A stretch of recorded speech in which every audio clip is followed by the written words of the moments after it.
Garagiola. In the last 10 days, I've been traveling all over America with an extraordinary human being, President Gerald Ford. And I've done it because I believe in this man. You know, I've never done much more before than just vote. But this year, the stakes are just too high to just sit on the sidelines. So on this last night before the election, I want you to see a film about Jerry Ford. A documentary about his background, about his family, about the job he's already doing, and about his hopes for America. And then I want you to hear from President Ford himself. But before you see this film or hear from the president, somebody else has something to say about this election and about this man. Now, all America knows her, and all America loves her. It's Pearlie, Miss Pearl Bailey. I've never done this before in my life. I'm not here to judge men.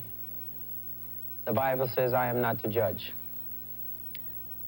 But I do hope that you think before you vote. Use all the goodness within you. Don't, just because some people will say, well, yeah, but what happened a couple of years ago? Yes, you're right. A couple of years ago, our country was truly shaken. And a man was put at the head of it named Gerald Ford. I really believe in his heart, oh, he's made some mistakes, honey. You better believe he has. I wouldn't sit here and even try to say he didn't. I'll tell you what, if a man is trying, and a man has more than dreams, he has something called get up and go and truth. And most of all, he has something I like very much in every human being, simplicity and honesty. Because I really believe he's an honest man.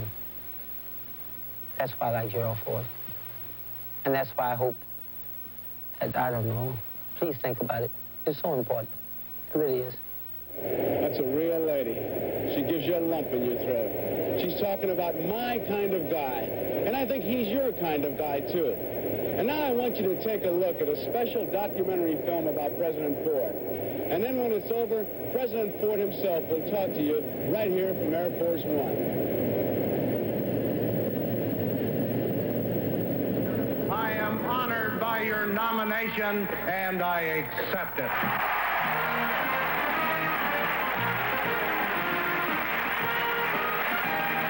August 19, 1976. With the mandate of his party, President Ford spoke from the heart to the heartland of America. You are the people who pay the taxes and obey the laws. You are the people who make our system work. You are the people who make America what it is. It is from your ranks that I come, and on your side I stand. Something wonderful happened to this country of ours the past 2 years. We all came to realize it on the 4th of July. Together, out of years of turmoil and tragedy, Americans recaptured the spirit of 1776. The pioneer spirit of the revolutionary founders and immigrant ancestors that found new expression on the 4th of July was the spirit that moved Gerald Ford all of his life. It was alive and flourishing in Omaha, Nebraska in 1913. It was the spirit of men who could reach as high as they were tall. Gerald Ford was born there, born to reach for the highest in personal achievement. He moved to Grand Rapids and grew up with a family that was loving and who taught him that there was also the obligation to serve. It showed in achieving the National Honor Society and in the badge of Eagle Scout. It showed again as captain of the high school football team. He knew practically every position on the team. The more he learned, the more he helped. And Jerry was 100% in whatever he attempted to do, because he wouldn't go into anything and do it just half. And when the going was the toughest was when he was the best. It got tougher at Michigan, where he lettered 3 years, and where his teammates voted him most valuable player in 1934. He was a good ball player, played on 2 undefeated ball clubs, and lettered 3 years that he earned his letters. He earned. And Willis Ward earned his letter, too. In those years, some major teams would not play against black athletes. Now, when we played Georgia Tech, I was benched. It hurt Jerry Ford badly. It seemed as though as the game got started, the fellow on the other side of the line made a remark about him loving people like me. And his adjectives were not, they were bleep adjectives, so I won't use it. Whereupon Jerry and Bill Boydman put a block on him that ended that fellow's participation in the game. So they came back that Monday and told me that they dedicated that block to me.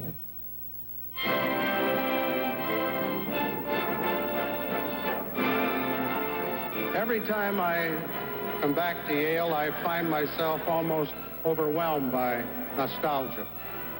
It's been so long and so much has happened since I first got off the train at the New Haven station in 1935. Gerald Ford went on to Yale to become an assistant football coach. He decided on a career in law as well. That made it very difficult for him because I know very few students in the law school at that time that were doing outside activities simultaneously. It was a very rigorous schedule, a very rigorous kind of place to be, and the competition was acute.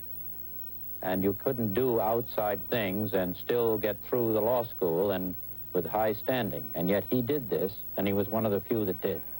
Besides Governor Scranton, this extraordinary class at Yale Law School was to produce Supreme Court Justices Stewart and White. Of the 120, 99 were Phi Beta Kappa. Gerald Ford graduated in the top third. Gerald Ford serves in combat through the decisive Pacific campaigns.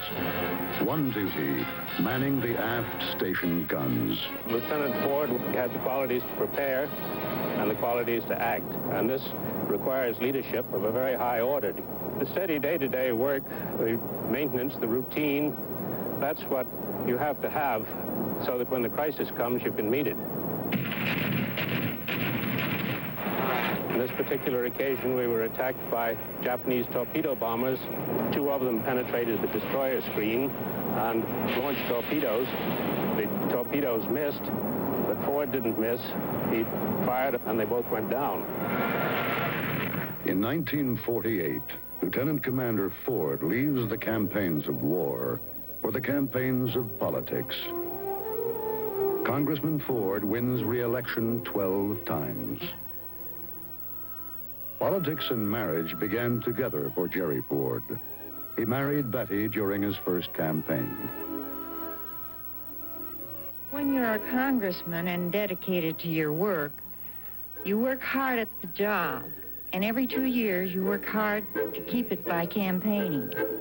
When he was home... But Jerry Ford found time for family.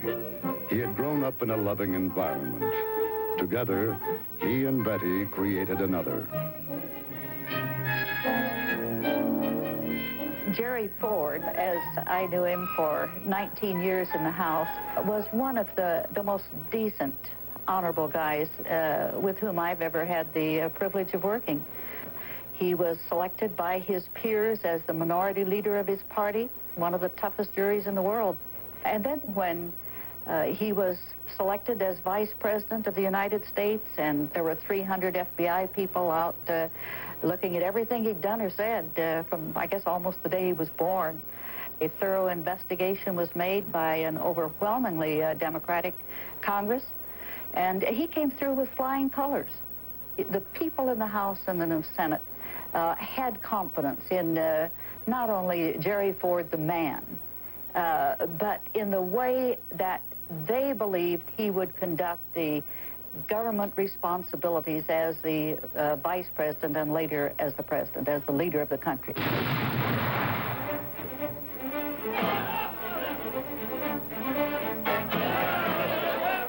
It was an hour in our history that troubled our minds and tore at our hearts.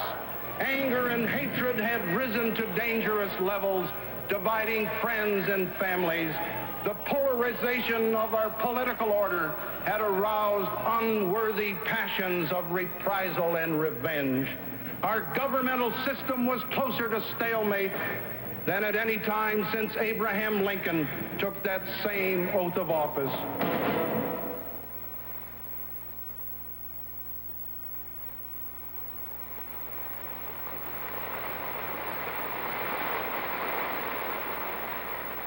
In those troubled times, a distressed nation was stirred by a new and candid voice. I am acutely aware that you have not elected me as your president by your ballots.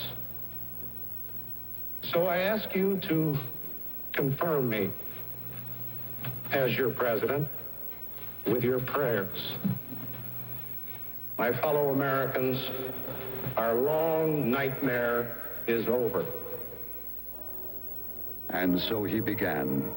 Without seeking the job, he had been preparing for it with virtually a lifetime of leadership and achievement. Now, from the start, his administration would reflect his decency, his openness. When I came to this Oval Office, I tried to get people to speak up to me, even though they disagreed.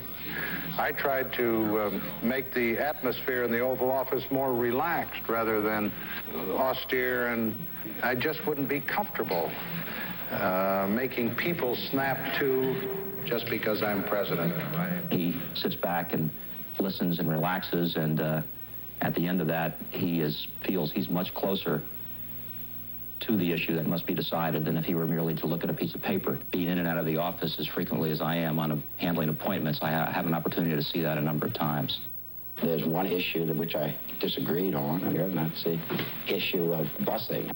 My feeling is different from that of the other people in the administration.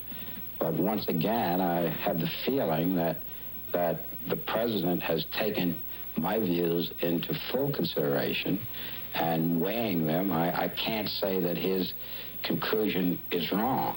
While he is willing to listen to contrary points of view and listen to a debate, he's also extremely aware that there comes a point when the debate has to cease. I think we ought to go public, tell the public who's causing the problem.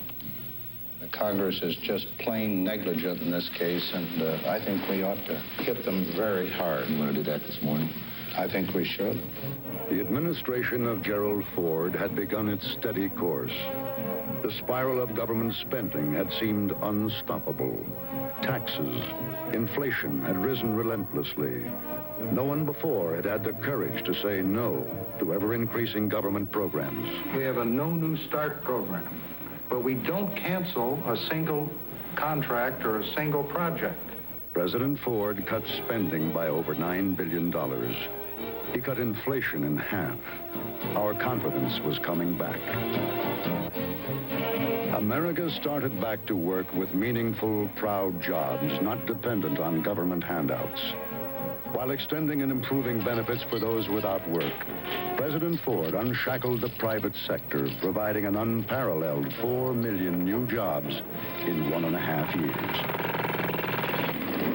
Over one half of the grain moving across international boundaries is grown by you, the American farmer.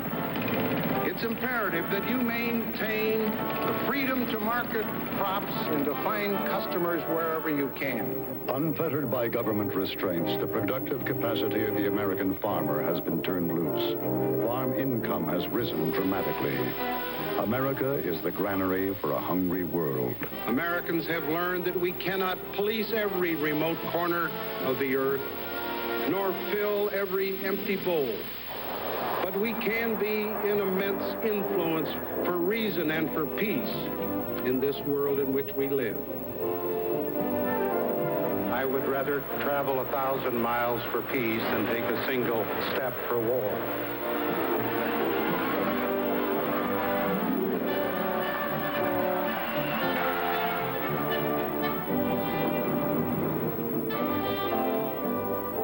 In 2 years of office, President Ford travels over 200,000 miles in pursuit of world peace and economic progress. He he visits 14 foreign nations, has 121 meetings with foreign leaders.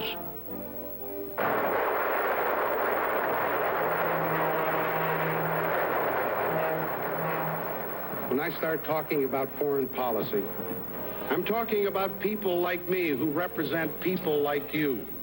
While I'm at a negotiating table with a foreign leader, I'm not looking across the table at a nation, I'm looking at another person. The differences between nations that keep us apart are less important than the similarities that bring us together as people. This is the lesson of our common humanity. The lines of communication are kept open. Small wars must not become big wars. Step by step, war averted is peace preserved. In the Middle East, the seemingly insoluble conflicts yield for the first time to negotiation. It is the United States' effort which brings about what Israel and Egypt call a turning point.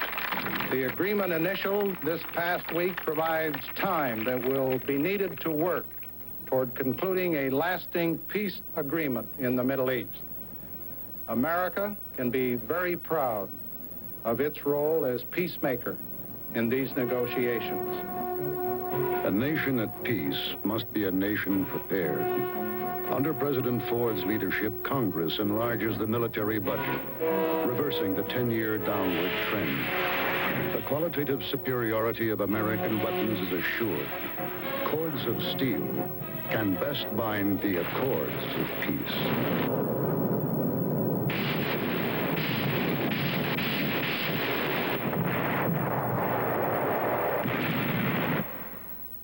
President Ford has no fear for the future of this country. The America of Gerald Ford is secure, idealistic, and mature. His vision of tomorrow is as close as his own children.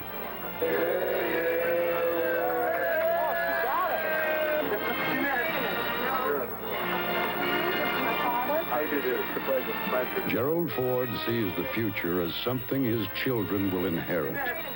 He sees their present very much like any other parent. If I've been dating a guy for a while, my parents won't say anything until it's all over with. You know, I'll sit there and I'll beg them, you know, what do you think? What do you think? Fine, fine, never says a word. And then when it's all over with, then they tell me what they really thought of them. Because we've been taught to learn by our own experiences and to be independent and make our own decisions. And they don't want to be hovering over us 24 hours a day, which is really very nice. I wouldn't trade them for anything. They're my best friends. Try and communicate to as many people as possible the man that we know as a family. It's so much easier to get up and talk off the top of your head and tell people about you because we know you than have someone throw notes in your face. I mean, it's so formal, and that's, you know, we're not formal. That's for sure. One of the most impressive things about the family is that each one of the kids is an individual, and certainly Mrs. Ford's an individual and has expressed her opinions quite candidly, as has Jack, as have the other kids. The president, to his credit, although he may not like on certain occasions what they say, strongly believes that they should be able to do what they want to do and strongly believes that they should be able to say what they want to do. I've never heard of one instance of him saying, can't you cool it a little bit, or that was a little rough. Never. As outspoken as she is caring, Betty Ford has been loving wife and colleague, mother and campaigner. Gerald Ford has cherished her and cherished her independent spirit. Gerald and Betty Ford are a love story. Together, they had a family united, able to accept the blessings that life brings and the anguish. That we learned about this Thursday about 7 p.m. and we decided that we would just carry on today as though nothing had happened, and then we would hope for the very best on Saturday, which we have great faith will be the case. The candor about Betty Ford's operation for breast cancer lifted once and for all a veil of shame and secrecy for all women.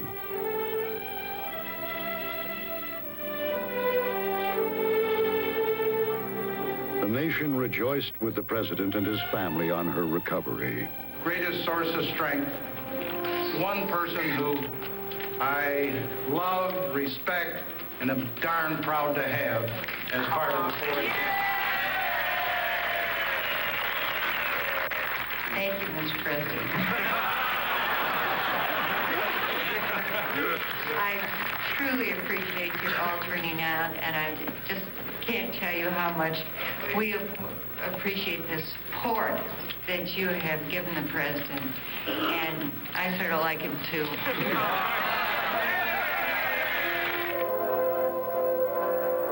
Idealism, responsibility, and strength. These principles guide President Ford.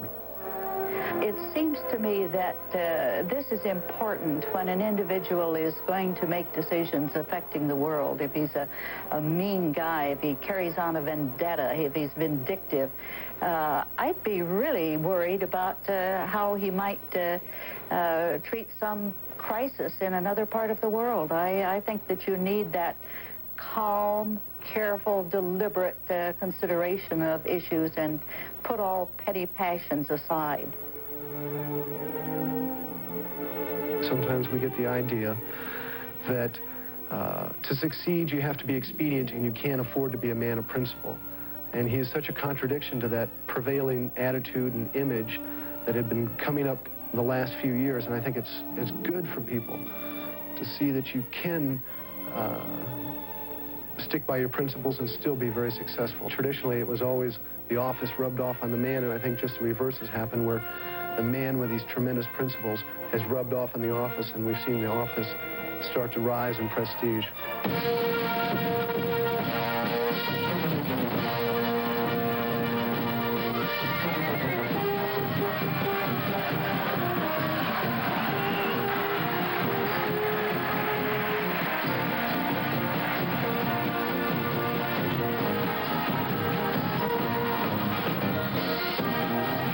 A new pride in the nation. America has found itself again. He promised no more than he could deliver. He delivered all that he promised. Gerald Ford, a man of strength, a decent man, a man America can trust.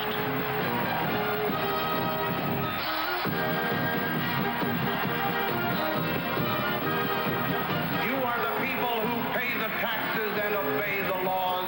You are the people who make our system work. You are the people who make America what it is.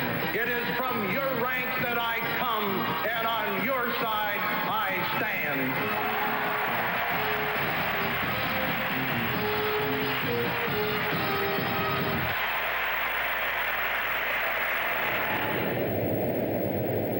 Tomorrow is a very crucial election. But tonight, America's strong, America's free, America's on the move. But 2 years ago, America was in deep trouble. When I became president, inflation was over 12%. We were on the brink of a serious recession, the worst in 40 years. There had been a loss of trust in the White House itself. We were still involved in Vietnam. When I took the oath of office in August of 1974, I said, I have not been elected by your ballots, but I ask that you confirm me by your prayers. Those prayers really help. In the meantime, America has turned around. I put the ship of state on an even keel. I held a firm hand on the tiller for a steady course. And today, we're doing much, much better. The rate of inflation has been cut by more than 50%. The job picture is getting better. We've added 4 million more jobs in the last 18 months. 88 million people are working today. We've restored confidence and trust in the White House itself. And America is at peace. Not a single young American is fighting or dying on any foreign soil tonight. And I will keep it that way for the next 4 years. We have two major problems. One, to keep America strong, to meet the challenge of any adversary, to strengthen our alliances. And I pledge to you that the United States will remain number one. Our Army, Navy, Air Force, and Marines will be the best as they are today. Some people have wanted to cut the defense budgets. That would be a big gamble. I believe that the way to keep the peace is to keep strong. But in order to keep our domestic economy strong, we need additional tax reduction. Last January, I told the Congress they should cut your personal taxes. I think the best tax reform is tax reduction. I recommended that your personal exemption be increased from $750 to $1,000. Congress didn't do its job. But on January 3rd, when Congress comes back, I'll have a tax reduction proposal on their desk so that they can give the middle-income taxpayer who has been shortchanged the kind of a tax reduction that group in our society so badly need. But in addition, we have some other problems. We'll do a better job in the next 4 years in making certain that the victims of crime are protected and that the criminal goes to jail. We'll do a better job to help our older people who have earned our respect and our support. We'll do a better job in meeting some of the problems of our major metropolitan areas. We have a lot of things to do, but we're in shape to do it now that we're over the hump of the tough last 2 years. And so we come to the final round in this election. I want your prayers as you gave them to me 2 years ago, but I would hope that you would confirm me this time by your ballots. I promise you, I pledge you, that I will not let you down. Thank you, and good night.